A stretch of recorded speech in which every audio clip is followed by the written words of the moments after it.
Alors moi, j'ai vraiment un parcours IT classique, c'est-à-dire que j'ai fait une école d'ingé. À la sortie de l'école d'ingé, ben, je suis sortie à la période Guéant. Donc à l'époque, il y avait changement de statut et tout ce qu'il fallait imaginer. Donc il y avait pas, j'avais vocation à être chef de projet IT. Voilà. D'accord. Alors, Et à cette époque-là, voilà. tu as Mhm. fait tes études où ça? Ça a commencé où Ah oui, c'était? c'est vrai. C'est vrai, c'est vrai. Alors, je suis arrivée, j'ai fait, on va dire, le primaire, le secondaire au Cameroun et je suis arrivée en France en terminale. Donc, j'ai fait D'accord. mon lycée, j'ai passé mon bac et ensuite, là, j'ai un peu hésité. Alors, je suis allée à l'université pendant une année. Je me suis dit, alors, je vais faire l'informatique appliquée à la finance et à la banque, du moins. Il y avait MIAS à l'époque, donc j'ai décidé Oui. d'aller en MIAS. Et voilà, j'avais toujours eu cette envie de faire l'informatique. Alors, il faut savoir, Fanny, 17 ans, veut faire de l'informatique, c'est parce qu'elle Oui. était entourée d'ordinateurs à la maison et elle avait l'impression que taper sur le clavier, c'était faire de l'informatique. Donc, D'accord. mettons le contexte. Donc, elle se dit, bon, D'accord. ben, vu que j'adore rester sur l'ordinateur et tout, en gros, j'avais la bureautique, je n'avais pas compris qu'il y a une différence entre travailler sur l'ordinateur et travailler en IT. Donc, Oui. D'accord. je commence en MIAX, tranquille, et à partir de là, je me dis, oui, mais j'aimerais bien finalement intégrer plutôt une école d'ingé qui va être beaucoup plus spécialisée, et puis peut-être ça va me faire un boost sur mon CV. Donc, D'accord. j'intègre à Paris, dans le 19e, le SGI, qui est une école qui était spécialisée en informatique. À partir de là, D'accord. euh, parcours classique, je finis mon diplôme et c'est le moment d'aller travailler. Au moment d'aller travailler, j'ai eu la chance, en fait, lors de mon stage de fin d'études, de faire le contrôle, en fait. Donc, j'étais dans une banque, j'étais comment ça s'appelle, à CACIB, donc, Crédit Agricole CIB. Oui. Donc, c'était un joli nom. Je faisais du Oui. contrôle permanent, donc on vérifiait, en fait, la conformité de tous les services qu'il y avait dans notre département. Ça n'avait Oui. rien à voir avec l'agilité ou de près ou de loin, mais c'était une bonne expérience, c'était une première expérience en entreprise. Mais c'est ce qui m'a permis d'avoir un nom sexy et qui m'a aidé quand j'ai commencé à chercher du travail. Donc D'accord. là, comme je dis, bah, fin de mon stage, notre cher ami Guéant a mis sa petite notice. Il est devenu compliqué de trouver du travail. Les entreprises embauchent. Alors, je vais un peu faire une petite anecdote, c'est-à-dire que je suis embauchée par des Oui. entreprises qui, au bout de trois Oui. quatre mois, avant la validation de la période d'essai, vous renvoient. Voilà. D'accord. Euh, et donc voilà, parce qu'il y avait un problème, on ne pouvait pas recruter, il fallait faire le changement de statut, c'était devenu très compliqué. Mais Oui. comme je dis souvent, j'ai eu une très grande chance de pouvoir travailler dans des structures, dans des grands noms. Donc, je quitte Oui. CACIB, j'intègre Oui. la Direction générale des finances publiques en tant que client. Donc, je travaille dans une SS2I, mais mon client, Oui. c'est la Direction générale des finances publiques. Oui. Donc, voilà, ça fait que 4 mois, mais pareil, c'est sexy sur le CV. Là encore, je tombe sur un CDD, voilà, où mon client, c'est PayPal. Donc, et à ce D'accord. niveau-là, mon job à ce moment-là, c'est que je fais de la qualité. Donc, c'était pas, comme j'ai expliqué au début, ce que je souhaitais faire. Oui. Mais voilà, je suis dans l'IT, je suis en train de faire du test logiciel, c'est quelque chose que j'apprécie, etc., etc. Donc, Oui. je me retrouve à devenir testeur à la Direction générale des finances publiques. Ensuite, Oui. pendant 6 mois, je suis testeur à Bourse, à PayPal, et c'est vraiment, vraiment sympa. Et à partir de là, bah, j'ai une entreprise qui me donne sa chance et qui me dit, OK, bah, il n'y a pas de problème, viens chez nous, tu deviendras testeur et tout. Et Oui. là, je commence mes premières missions. Donc, la première mission, je suis testeur, etc. Et on commence à prononcer le mot agilité.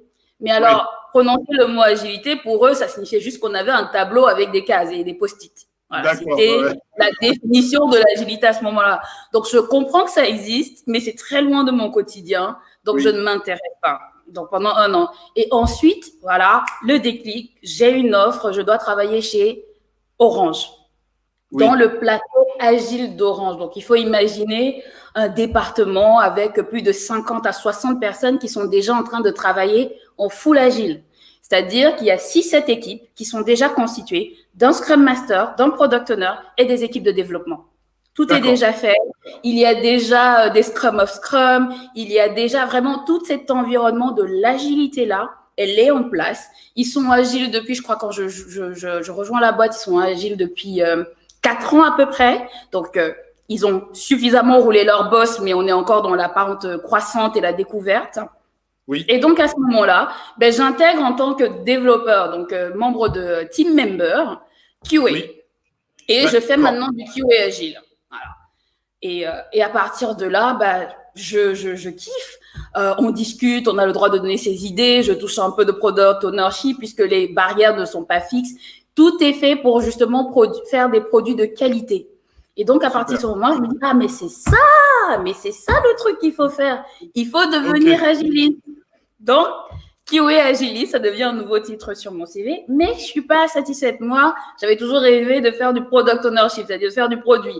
Donc, je négocie avec ma boîte, je leur dis, OK, bon, mais moi, j'ai envie d'être product owner. Ils me disent, non, t'inquiète, reste 1 an là et ensuite, tu seras product owner.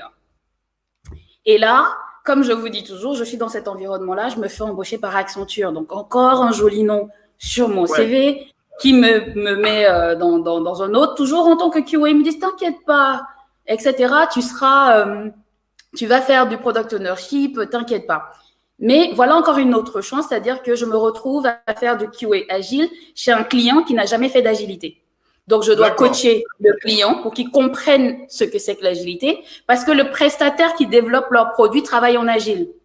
Or, eux, ils savent pas ce que c'est. Ils reçoivent des produits toutes les 2 semaines. Ils comprennent pas comment est-ce qu'ils doivent discuter avec leur prestataire pour pouvoir répondre finalement à la demande ou tout simplement pour exprimer leurs besoins de manière agile avec le prestataire avec lequel ils travaillent.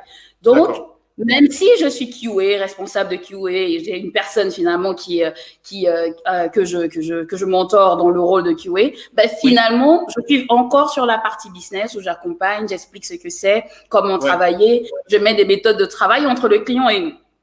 Et là, on me revoit chez Orange. On me dit, oui, mais il faut que tu repartes chez Orange. C'est vrai qu'on t'a produit le product ownership et tout. Mais tu vois cette équipe-là, ça fait plus de 2 ans qu'on essaie de la transformer. Tout le plateau est transformé sauf eux. Donc, vas-y en catimini. Vas-y, essayer de les transformer en agile et tout, mais sans utiliser le mot agile. Hein. Tu leur dis pas que tu es là pour ça, mais tu le fais. Donc, et c'est comme ça que j'arrive dans l'équipe. Je suis un team member. On n'est pas en agile, on n'est pas en scrum, etc. Je suis un team member. Et je commence à pousser, ah, mais vous savez, si on utilisait un board, ça serait sympa de voir ce qu'on a à faire. Ah, mais, etc., etc. Et c'est comme ça, finalement, que je m'intéresse au rôle de Scrum Master.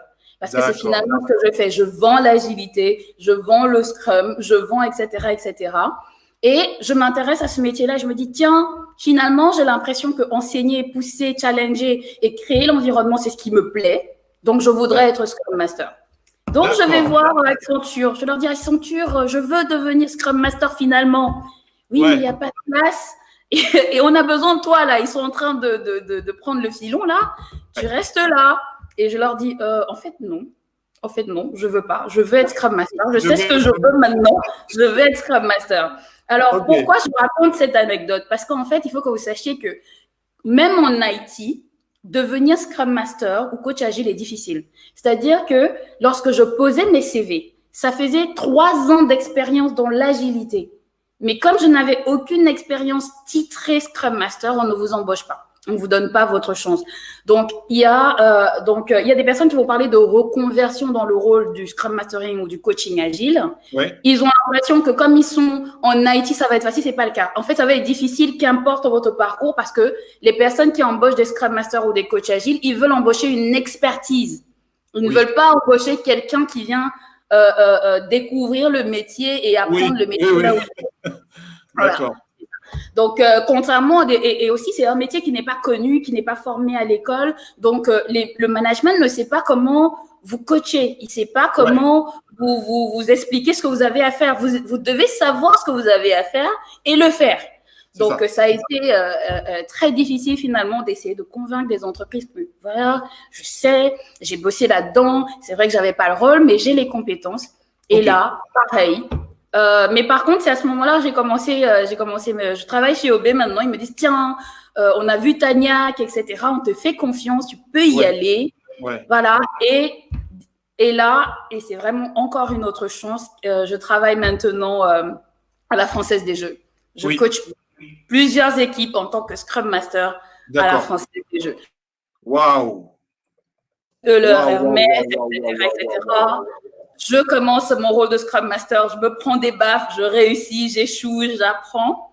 Et à partir de là, c'est là où j'ai commencé à dire, bon, j'ai travaillé, etc., mais j'ai besoin d'un environnement où je vais travailler un peu plus loin. Et donc, je commence à chercher un autre boulot parce que je veux devenir freelance.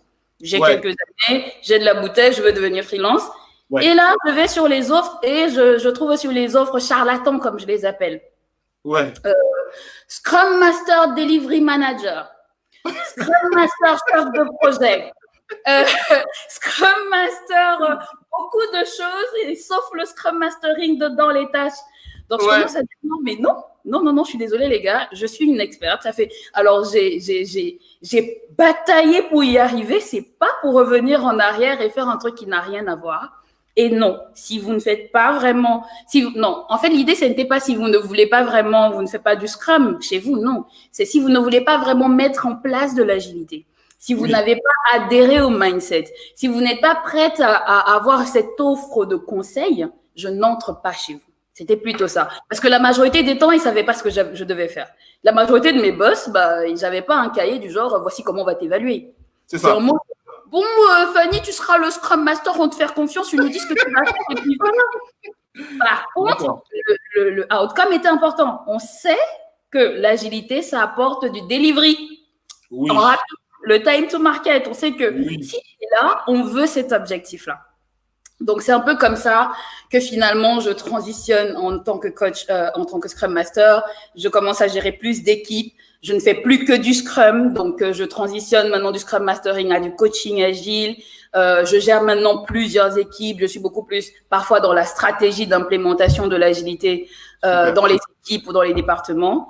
Et puis, je postule ailleurs parce que je me dis, bon, j'ai eu des expériences en France, etc. J'ai envie d'aller ailleurs. Je postule à Dubaï. Dubaï me dit, viens. Je dis, ah, tiens, bon, je te paye ton billet, je te paye ton logement, je te paye ce que tu veux. Tu n'as juste qu'à me dire que tu signes et tu viens. Comment dire, on refuse pas une opportunité à l'étranger. Oui, tout à fait. Et ça fait maintenant, c'est ça, ça fait maintenant 1 an. Donc, pareil, même problématique qu'en France. On arrive dans la première compagnie dans laquelle j'ai travaillé, qui est une très, très grande compagnie. C'est Carrefour, en fait, du moins. Je travaillais chez Carrefour, mais en fait, ils faisaient pas que Carrefour. Ils avaient plein de boutiques, ils faisaient du fashion, de l'immobilier, etc. Donc, je suis dans un très, très grand groupe. Et on revient aux mêmes problématiques. C'est-à-dire qu'on ne veut pas être agile, on veut embaucher des coachs pour dire qu'on fait de la transformation agile, mais en fait, on ne veut rien changer. Donc, au bout de 9 mois, je commence à dire, bon, mais c'est pas pour ça que je suis venue. Je ne suis pas venue pour être à Dubaï, je ne suis pas venue pour avoir le titre de coach et pas faire la transfo. Et là, finalement, je change de boîte et aujourd'hui, je suis chez Talabat. Pure agile, département agile, des coachs en petit, voilà. Et j'apprends et je transforme. Et voilà, c'est un peu le parcours que j'ai eu. Non, c'est vraiment super. Vraiment, je suis très content. C'est très, très détaillé. On a vu effectivement que ce qui ressort, c'est que tu es déterminé, en fait. Tu es déterminé, tu sais ce que tu veux. Tu as su gérer les périodes qui n'étaient pas forcément faciles parce qu'être embauché pendant 3 mois ou 4 mois et puis finalement voir que la période n'est pas reconduite, ce n'est pas évident. Mais tu as su faire le job.